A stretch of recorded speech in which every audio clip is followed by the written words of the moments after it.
जय हिंद साथियों। खटाव के एक जवान सूर्य प्रताप सोलके लखनऊ में सीमाओं की सेवा के दौरान शहीद हो गए हैं। सेना के द्वारा सोलके के परिवार को सूचना दी गई कि वह ड्यूटी के दौरान गुरुवार को लखनऊ में शहीद हो गए हैं। साथियों, प्राप्त जानकारी के अनुसार हम आपको बताते चले कि जवान सूरज सोलके की प्राथमिक शिक्षा जिला परिषद प्राथमिक विद्यालय खटमल में हुई है। साथियों, उन्होंने 2018 में भारतीय सेना में शामिल हुए। उसके बाद उन्होंने नासिक में अपनी ट्रेनिंग पूरी की। साथियों, उनका पार्थिव शरीर आज सेना के विशेष वाहन से सड़क मार्ग होते हुए उनके पैतृक आवास लाया जाएगा, जहां उनकी अंतिम यात्रा निकाली जाएगी। उनकी अंतिम यात्रा में जय जवान के नारों के साथ जब तक सूरज चांद रहेगा।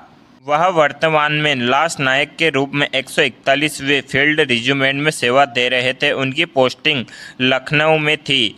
सेवा करते समय अचानक उनकी तबीयत खराब हो गई। वह बेहोश हो गए थे। उनके पास के अस्पताल में उन्हें भर्ती कराया गया था, जहां उन्होंने अपनी अंतिम सांस ली।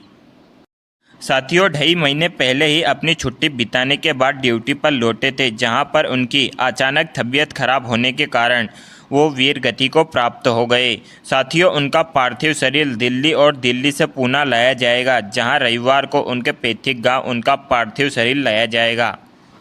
उनका पार्थिव शरीर दिल्ली से खटमल कल लाया जाएगा, यानी कि रविवार को उनका पार्थिव शरीर सेना के विशेष वाहन से खटमल लाया जाएगा, जहां पूरे सैनिक सम्मान के साथ उनका अंतिम संस्कार किया जाएगा। आओ झुककर सलाम करें उनको, आओ झुककर सलाम करें उनको, जिनके हिस्से ये मुकाम आता है, जिनके हिस्से ये मुकाम आता है। कितने खुश नसीब होते हैं वो लोग, कितने खुश नसीब होते हैं वो लोग, जिनका खून वतन के काम आता है, जिनका खून वतन के काम आता है।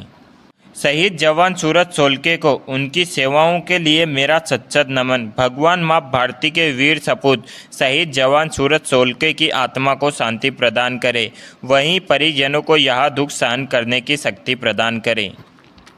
शहीद जवान सूरज सोलके 3 साल पहले ही भारतीय सेना में शामिल हुए थे। उनकी पहली पोस्टिंग लखनऊ में हुई थी। साथियों, उन्होंने बहुत कम उम्र में देश के लिए अपनी जान दे दी।